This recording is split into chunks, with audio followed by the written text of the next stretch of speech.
Hello students, welcome back to our economics session today. Today we will discuss central bank and its functions. It is one of the important topics of 12th class in economics. So first we will discuss definition of a central bank. A central bank controls the supply of money as well as how it reaches the consumer. It prints the money, injects the money into the economy. Central bank जो है वो supply of money को control करता है, currency को print करता है, money को इकोनॉमी में लेके आता है and it also regulates commercial banks. Central bank also controls monetary policies, so it has full hold on inflation, exchange rates and money supply. बहुत सारे टूल्स हैं जो हम आगे जाके डिस्कस करेंगे जिनकी हेल्प से सेंट्रल बैंक जो है वो इन्फ्लेशन को कंट्रोल कर सकता है, एक्सचेंज रेट्स को कंट्रोल कर सकता है, मनी सप्लाई को जो इकोनॉमी में है उसको कंट्रोल कर सकता है. इंटरेस्ट रेट्स हायर सेट कर सकता है, लो सेट कर सकता है as according to the requirements. In nutshell, the central bank uses its monetary tools in order to meet its objectives, and these objectives they differ from country to country, but generally they include targets for inflation, unemployment, economic growth and financial stability. Central bank of a country is the apex financial institution of that country. It administers the operations of the banking system. Bank manages and controls the expansion and contraction of the supply of money in the economy. जो central bank है उसका main function क्या होता है? Manage करना और control करना supply of money को. सप्लाई ऑफ मनी को एक्सपैंड करना है या कॉन्ट्रैक्ट करना है. सप्लाई ऑफ मनी ज़्यादा रिक्वायर्ड है इकोनॉमी में या कम रिक्वायर्ड है, उसके हिसाब से ही वो कंट्रोल करता है, अपनी मॉनेटरी पॉलिसी बनाता है. Now we will discuss functions of central bank. First function is monetary authority. First and foremost, and you can say basic function of the central bank is to formulate, execute and monitor the country's monetary policy. किसी भी country की किसी भी economy की monetary policy को बनाना, उसको properly execute करना और फिर उसके ऊपर कंट्रोल भी रखना, उसको मॉनिटर भी करना, and this all with the aim of maintaining the price stability so as they can accelerate the growth of the economy.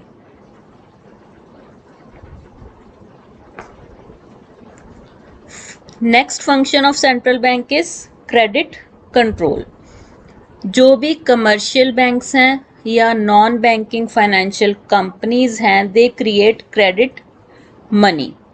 Credit money which is part of the total money supply of the economy. तो जो shortage होगी money supply की या जो access होगा money supply का, उसको कौन कंट्रोल करेगा? सेंट्रल बैंक कंट्रोल करेगा. वो रेगुलेट करेगा flow of credit so that balance is maintained.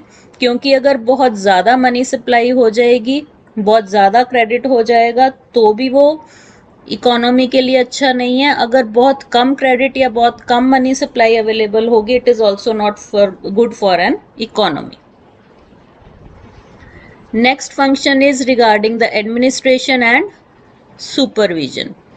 The central bank, or you can say the apex bank, it specifies the framework for banking operations. जो भी किसी कंट्री के financial system है या banking system है, उसका purpose क्या होता है कि जो बैंकिंग सिस्टम है उसको मजबूत बना के रखना, to safeguard the interest of the depositors, to give the banking services to the people. तो जो बैंक्स की एडमिनिस्ट्रेशन है उसको प्रॉपर चलाना, it is one of the functions of central bank. Next one is issue of currency notes. Central bank, it issues the currency notes, it exchanges the currency, or as well as it can destroy them which are not in circulation, like we have already discussed in one of our videos जो हुई थी नोटबंदी. 500 और 1000 के जो notes थे, 2000 के जो नोट्स थे, वो नोटबंदी हो गई थी. वो क्या था? जो करेंसी थी उसको डिस्ट्रॉय करना, जो सर्कुलेशन में है already. Next comes central bank is the custodian. It also plays the role of a custodian for safeguarding foreign currency, gold and other securities. जो भी फॉरेन करेंसी है उसको सेफ गार्ड करना, उसको कस्टडी में रखता है ये गोल्ड को और दूसरी सिक्योरिटीज को of the economy. It also acts as a clearing house. Central bank, it has the authority to deal with the domestic as well as foreign currency, so it also acts as clearing house. Clearing house means कि settlement of accounts की जो interbank transfer of funds हैं, एक bank से दूसरे bank में जो transfer होने हैं फंड्स, उसके क्लियरिंग हाउस की तरह वो यूज़ किया जाता है. लाइक एक चेक है, वो डिपॉजिट हुआ है in the bank of Maharashtra, drawn हुआ है वो दूसरे बैंक में, तो वो क्लियरिंग हाउस में जाएगा, पहले सेंट्रल बैंक में जाएगा, वहाँ से क्लियर होके दूसरे बैंक में वो ट्रांसफ़र हो जाएंगे funds. It also performs other promotional and developmental activities because it is the central bank of the country और इसके ऊपर बहुत सारी रिस्पॉन्सिबिलिटी है ताकि जो नेशनल ऑब्जेक्टिव्स हैं उस इकोनॉमी के, उस कंट्री के, दे can be achieved. Now we will discuss functions of central bank in terms of various rates. Base rate हो गया, SLR होगी जो बहुत ज़्यादा इम्पॉर्टेंट है from the point of view of examination. Also short notes भी आ जाते हैं आपको, लॉन्ग आंसर टाइप क्वेश्चन भी आ सकता है.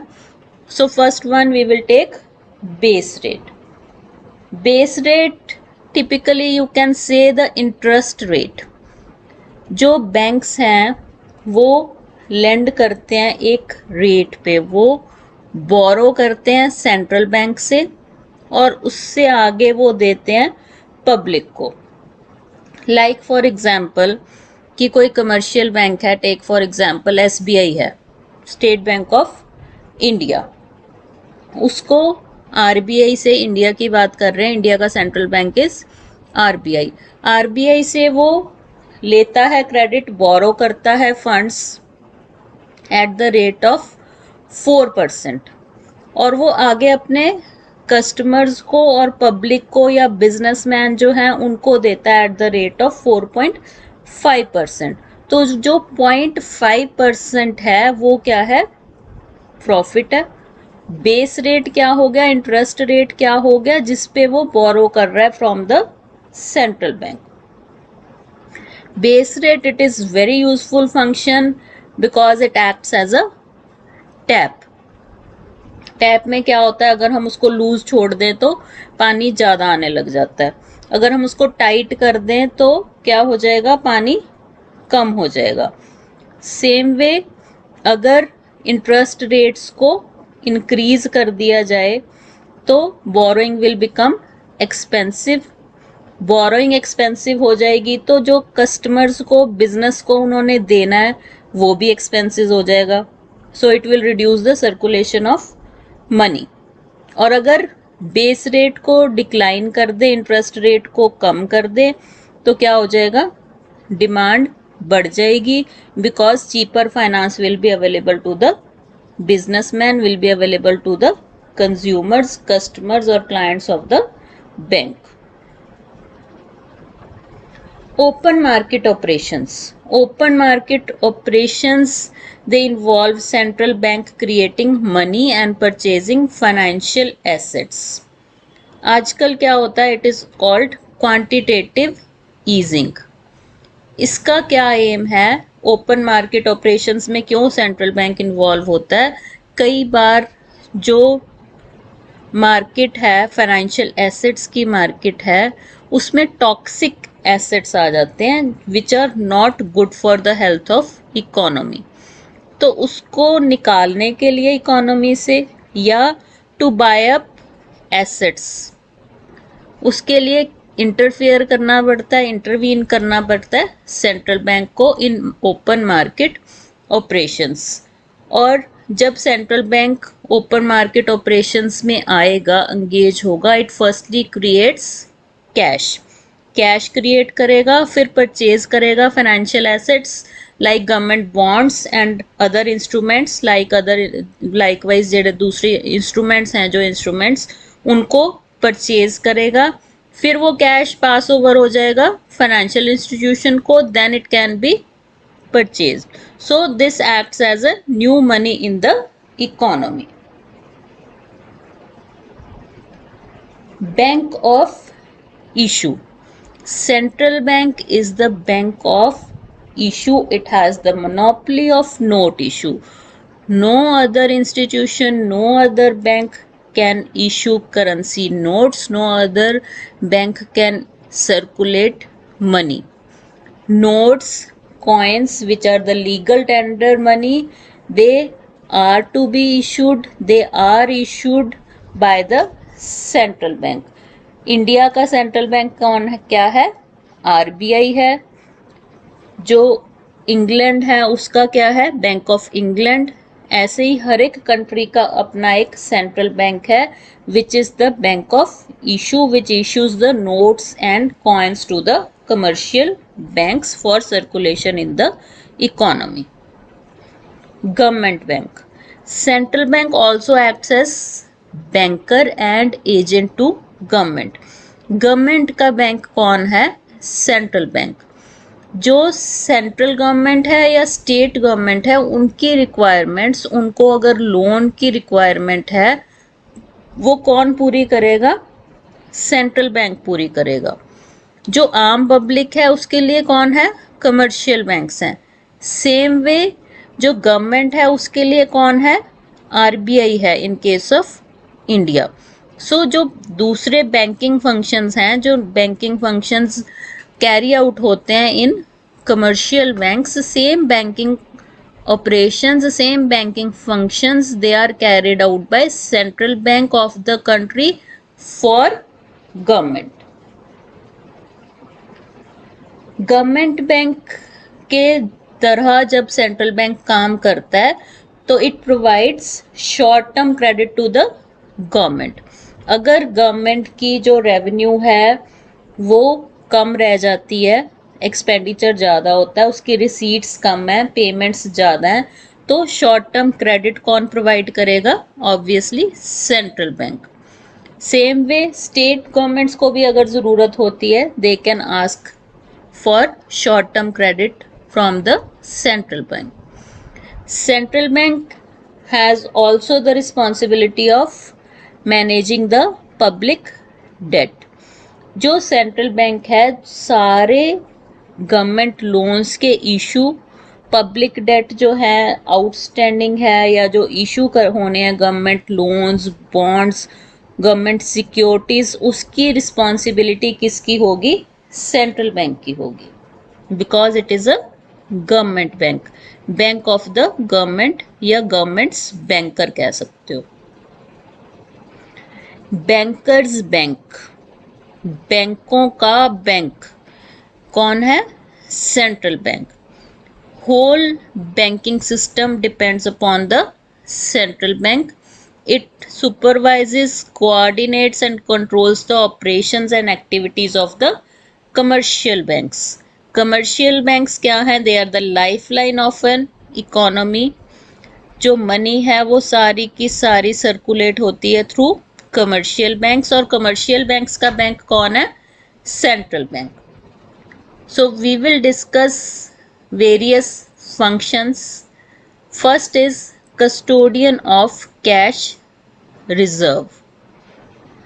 All commercial banks, they should keep a certain portion of demand and time deposits with central bank of the country, and this proportion is called cash reserve ratio. जो भी सारे के सारे commercial banks में डिमांड डिपॉजिट पड़े हैं या time deposit पड़े हैं, time deposit means fixed deposit, उनका एक सेट पोर्शन, सेट परसेंटेज किसके पास रहती है? Central bank of the country के पास रहती है, and this is called cash reserve ratio, जो कि कौन सेट करता है? सेंट्रल बैंक सेट करता है, और इट में change from time to time. Newspaper अगर आप पढ़ो तो उसमें दिया होता है कि कैश रिजर्व रेशियो में ये चेंज हो गया। And central bank it pays interest to the banks on cash reserve ratio balances. Suppose 50 crore का बैलेंस है किसी कमर्शियल बैंक में, और उसकी 1% जो है वो उसने अपने सेंट्रल बैंक में रखनी है, तो वो जो 1% है उसका इंटरेस्ट पे करेगा central bank to that particular bank. Next is lender of last resort. Central bank it also acts as lender of last resort to the commercial banks. Commercial banks को अगर कभी प्रॉब्लम आ जाए, उनके पास cash कम हो जाए, if they face liquidity problem, then central bank provides them funds. Commercial banks जो हैं वो लेंड करते हैं, देते हैं पब्लिक को, बिजनेस को, कस्टमर्स को। बट अगर उनके पास क्रंच आ जाए, फाइनेंशियल क्रंच आ जाए, क्राइसिस आ जाए, they can ask for funds from the central bank, so they can depend on the central bank. Clearing house. Central bank it acts as clearing house for transfer and settlement of mutual claims of commercial banks. जो सारे के सारे commercial banks हैं, they have their accounts with the central banks, और उनके जो claims हैं against each other, they can be settle down through central bank. So it acts as a clearing house. जितनी भी डेबिट एंट्रीज और credit entry है उनके account में, वो इंटर बैंक जो है वो सेटलमेंट्स कहाँ पे हो जाती हैं? सेंट्रल बैंक में हो जाती हैं without using cash. Controller of credit. How to control credit? पहले भी हमने डिस्कस किया, control of credit through bank rate. Central bank it controls the volume of credit and money supply in the country. Economic stability के लिए किसी भी country की, central bank has to control the volume of credit, it has to control the money supply. अगर money supply बहुत ज़्यादा हो जाएगी, उसका भी बैड इफेक्ट आएगा इकोनॉमी पे, और अगर मनी सप्लाई बहुत कम होगी तो क्या हो जाएगा? इन्फ्लेशन हो जाएगी, prices will be on higher side. So in order to control the inflation, it has to restrict the supply of credit, or to prevent depression and deflation, it has to expand credit. Controller of money supply, monetary management. इस figure में आप देख रहे हो, जो हमने पहले discuss किया, जो सेंट्रल बैंक है वो कमर्शियल बैंक्स को दे रहा है 2.25 पे, और जो कमर्शियल बैंक्स हैं वो आगे इंडिविजुअल्स को दे रहे हैं 3% पे। तो जो 0.75% है वो प्रॉफिट हो गया कमर्शियल बैंक्स का। Bank rate. बैंक रेट क्या है? It is the rate charged on the loans offered by the central bank to the commercial banks without any collateral security. ये जो बैंक रेट है, इट मे बी डिक्रीज्ड और it may be increased depending upon the situation of the economy. Bank rate क्या है? Rate charged on the loans offered by the central bank. Commercial bank जो central bank से loan लेते हैं, उस पे जो रेट लगता है दैट इज बैंक रेट। जैसे हम हाउस लोन लेते हैं तो हमें जो इंटरेस्ट चार्ज करता है बैंक, वो हमारे लिए है इंटरेस्ट रेट। बट अगर कमर्शियल बैंक सेंट्रल बैंक से लोन ले रहे हैं तो उनको क्या कहेंगे हम? उस इंटरेस्ट को क्या कहेंगे? Bank rate. Repo rate. Repo rate is the rate charged on the secured loans offered by the central bank to the commercial banks, that includes collateral. जो रेपो रेट है वो है सिक्योर्ड लोन्स के ऊपर, जो कोलेटरल सिक्योरिटी रख के किसी ने लिया है कमर्शियल बैंक ने। जैसे अगर हम कोई अपनी प्रॉपर्टी रख के लोन लेते हैं तो वो क्या हो जाता है, अगेंस्ट कोलेटरल सिक्योरिटी, तो वो सिक्योर्ड लोन हो जाता है। इन केस अगर वो रीपे नहीं होता तो वो प्रॉपर्टी सेल आउट करके बैंक अपनी मनी वापस ले सकता है। तो जो रेट चार्ज होगा अगेंस्ट द सिक्योर्ड लोन वो तो होगा repo rate. SLR, Statutory Liquidity Ratio. It refers to liquid assets that the commercial banks must hold on daily basis as a percentage of their total deposits. SLR क्या है, जो liquid assets commercial banks को रखने पड़ते हैं as a percentage of their total deposits. Like अगर उनको पता है किसी पर्टिकुलर कमर्शियल बैंक को कि मेरे पास 50 लाख रुपीस हैं, तो उसकी कुछ परसेंटेज फिक्स कर दी जाती है जो कि in shape of liquid assets उसको मेंटेन करनी पड़ती है एज पर द डिमांड, कि जब भी कोई डिमांड आए तो उनको वो पूरी कर सकें। And this rate may be increased at the time of inflation to reduce the money supply in the economy, and it may also be reduced at the time of deflation to increase the money supply in the economy. CRR, cash reserves ratio. It refers to proportion of total deposits of the commercial banks which they must have keep as cash reserves with the central bank. वो था liquidity रखनी है हमने, ये था कि cash reserves रखने हैं with the central bank, certain proportion, certain percentage of total deposits of the commercial bank, and this ratio is fixed by central bank and it may be changed from time to time to control the supply of money in the economy. Open market operations, OMO. Open market operations क्या है, we have discussed earlier also. Monetary policy by the central bank in which the bank deals in the sale and purchase of securities in the open market. Open market की जो securities हैं उनको control में रखने के लिए central bank क्या करता है, ओपन मार्केट ऑपरेशंस में पार्टिसिपेट करता है। वो सेल करता है सिक्योरिटीज को और वो बाय करता है सिक्योरिटीज को। Margin requirement. Margin requirement refers to the difference between the current value of the security offered for loan, which is called collateral security, and the value of loan granted. Margin requirement क्या है? Suppose किसी person ने, किसी business house ने loan लेना है और उसके लिए उसने कोलैटरल सिक्योरिटी रखी है फॉर दैट लोन। वो प्रॉपर्टी जो उसने एज अ सिक्योरिटी रखी है, that property is safe for, उसकी जो वैल्यू है वो 10 लाख रुपीस है, और जो लोन है वो है 8 लाख रुपीस का। तो मार्जिन रिक्वायरमेंट क्या होगी, 2 lakh rupees.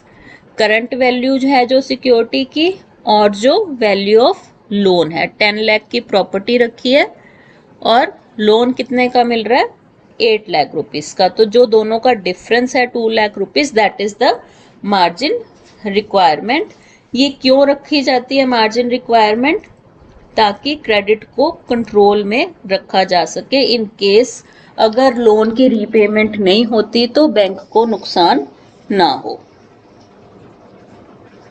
Thank you students, and don't forget to like, subscribe and share.